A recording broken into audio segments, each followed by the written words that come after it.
Might be pausing raids in the agriculture and hotel industries, but Trump is doubling down on crackdowns in sanctuary cities and blue states. Take a listen to what the president said earlier today.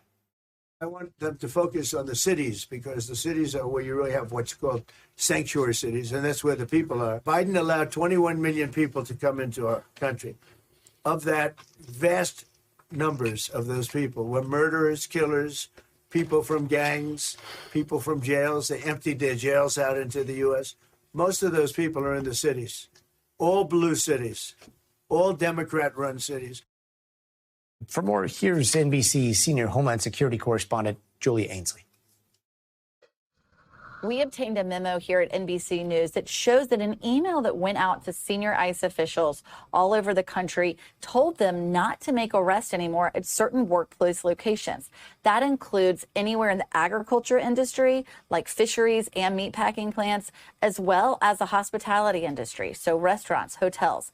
The key thing is, according to two people familiar with these plans, it's not the who, but the where that's being prohibited. They don't want to make workplace arrests, but they are okay arresting employees of those industries in their communities, at their homes, dropping off their kids at school. That's the thing that's changed. And this follows a post from Trump on Truth Social on Thursday that said that he had heard from leaders of the agriculture and hospitality industries that they were losing some of their employees, and he said something needed to change. Now, at first, when we saw that post, a lot of people responded and said, oh, this is Trump reacting. He's pulling back from his mass deportation plan, partly because, many thought, because of protests that we saw sparking across the country.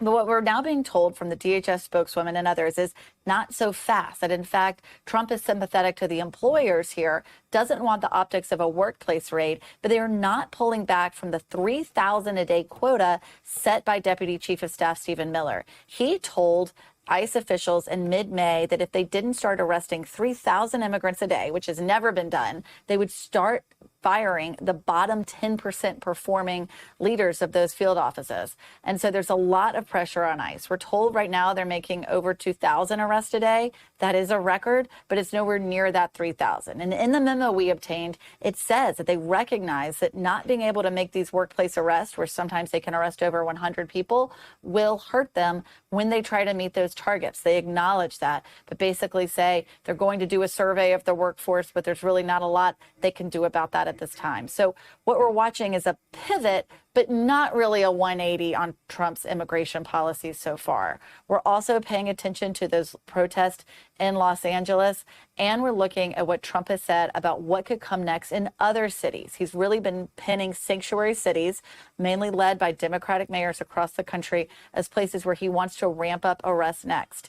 And just as we reported last week, he's looking at sending ICE SWAT teams into cities ranging from Seattle, Chicago, Washington, D.C., and the metropolitan area around D.C., Philadelphia, and New York. So he's not looking at L.A. and pivoting in a different direction. He's actually looking at L.A. and using that as a carbon copy of what is to come as he faces off between ICE agents and the sanctuary policies of Democratic mayors across the country.